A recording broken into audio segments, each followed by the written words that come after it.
নমস্কার সবাইকে বন্ধের ছেলে সাদর আমন্ত্রণ। আজ আমি তালের বড়া তৈরি করেছি। এরকম তালের বড়া ভেতরটা সফট আর বাইরেটা মুচমুচে, খুব ভালো হয় খেতে এই তালের বড়াগুলো। আপনারা একবার এইভাবে বড়া তৈরি করে খেয়ে দেখুন, ছোট বড় সবারই খুব ভালো লাগবে। এখন আমি আপনাদের দেখাবো কিভাবে আমি এই বড়াগুলো তৈরি করলাম। তালের বড়া করব বলে দেখুন আমি এরকম প্যাকেট নিয়েছি, পাকা তালের পেস্ট বলে লেখা আছে। এই প্যাকেটগুলোতে এরকমভাবে তালের শাঁস বিক্রি হয়। যারা তৈরি করছে মৌসুমি বায়োটেক বলে জৈব প্রযুক্তি। এরকম তালের পেস্ট আমরা পেলে যে কোনো সময় তালের বড়া করে খেতে পারি। আমি এই পেস্টটা দিয়ে বড়াটা তৈরি করব। বড়া তৈরি করবার জন্য আমি ঠিক 2 প্যাকেট নেব। প্যাকেট থেকে দেখুন তালের পাল্পটা আমি একটা বাটিতে ঢেলে নিয়েছি। এই তালের রসের মধ্যে আমি 1 বাটি বা 1 কাপ চিনি দিলাম, আর 1/4 চামচ লবণ। এই লবণ আর চিনিটা আমি খুব ভালো করে এই তালের রসের মধ্যে মিশিয়ে নেব। এবার এই তালের পাল্পের মধ্যে আমি 2 বাটি ময়দা দেব। প্রথমে 1 বাটি দিলাম, এটা কাপের মাপেরই এই বাটিটা।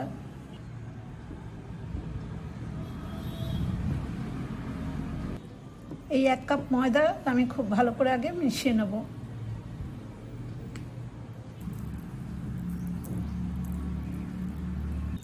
এক কাপ ময়দা মিশিয়ে নিয়েছি। এবার আরও 1/2 কাপ ময়দা আমি এর মধ্যে মেশাবো। আমি পুরো 2 বাটি দেবো না, কারণ 1/2 কাপ সুজিও আমি দেব। এই 1/2 কাপ সুজি আর 1.5 কাপ ময়দা, মোট 2 কাপ হলো। এবার সমস্ত সুজি আর ময়দাটা আমি খুব ভালো করে মিশিয়ে দেবো। সুজি আর ময়দাটা দেখুন খুব ভালো করে মিশিয়ে দিয়েছি। এবার 1 কাপ নারকেল কোড়া আমি এই তাল মাখাটার মধ্যে দিয়ে দেবো। নারকেল কোড়া দিলে তালে বড়া খেতে খুব ভালো লাগে।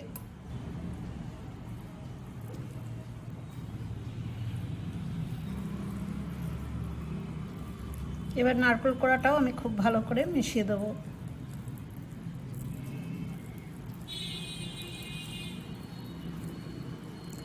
ভালো করে মিশিয়ে দিলাম।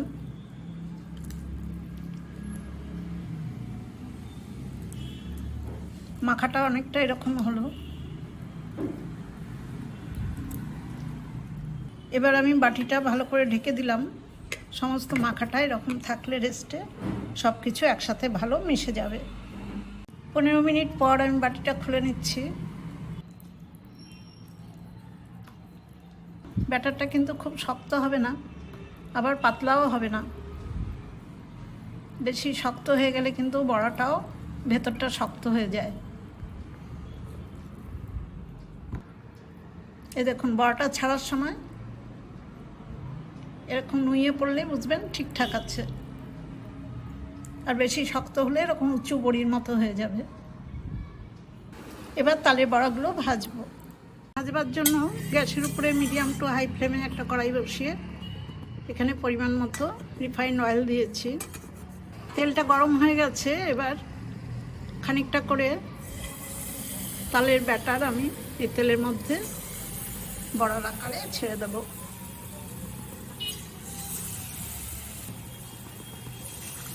সাইজটা নিজেদের পছন্দ মতোই দেবেন।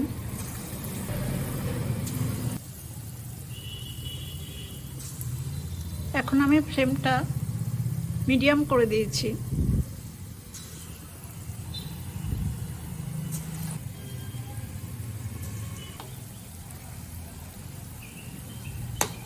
একসাথে আমি দেখুন অনেক কটাই দিয়েছি। কিছুক্ষণ সময় না ভাজার আগেই যদি নেড়ে দিই তাহলে বড়াগুলো ভেঙে যাবে। 1-1.5 মিনিট ভেজে নেওয়ার পরে দেখুন আমি আস্তে আস্তে করে উল্টে দেবো বড়াগুলো।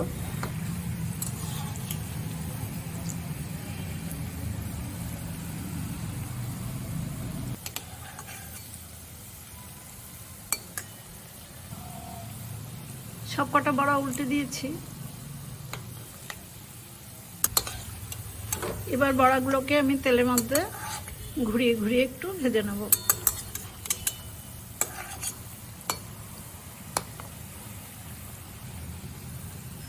মিডিয়াম ফ্লেমেই আমি বড়াগুলো কিছুক্ষণের মধ্যেই দেখুন লাল লাল করে ভেজে নিয়েছি।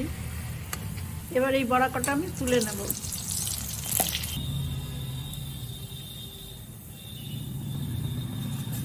প্রথম ব্যাচে বড়াগুলো ভেজে তুলে নেওয়ার পর আবার আমি বাকি তেলের মধ্যে কিছুটা বড়া দিয়ে দেবো।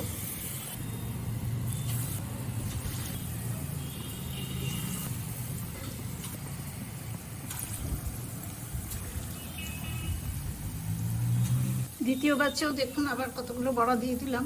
একইভাবে আমি এই বড়াগুলো ভেজে তুলে নেব। তৃতীয় ব্যাচের বড়াগুলোও দেখুন বেশ লাল লাল করে ভেজে নিয়েছি। এখন আমি এই বড়া কটাও তুলে নেব এবং বাকি বড়াগুলো একইভাবে ভেজে নেব। সব কটা বড়া ভাজা হয়ে গেছে। এবার আমি একটা প্লেটে বড়াগুলো সার্ভ করে দেব। সার্ভ করে দিচ্ছি। ভেতরে নরম বাইরে মুচমুচে এরকম বড়া একবার তৈরি করে আপনারাও খান, খুব ভালো লাগবে। বাচ্চাদের তো এই বড়া খুবই ভালো লাগে, মিষ্টি বড়া। এখন তাল প্রায় শেষ হয়ে এসছে, অনেকটা দেরি করেই আমি আমার বড়ার রেসিপি আপনাদের দেখাচ্ছি। আমার এই তালের বড়া তৈরির রেসিপিটা দেখে আপনাদের যদি ভালো লাগে তাহলে আমার ছোট্ট চ্যানেলে লাইক, শেয়ার, কমেন্টস এবং সাবস্ক্রাইব করবার জন্য অনুরোধ রইল। আজ এই পর্যন্তই। আগামীতে আবার অন্য কোনো রান্নার রেসিপি নিয়ে আমি আসবো।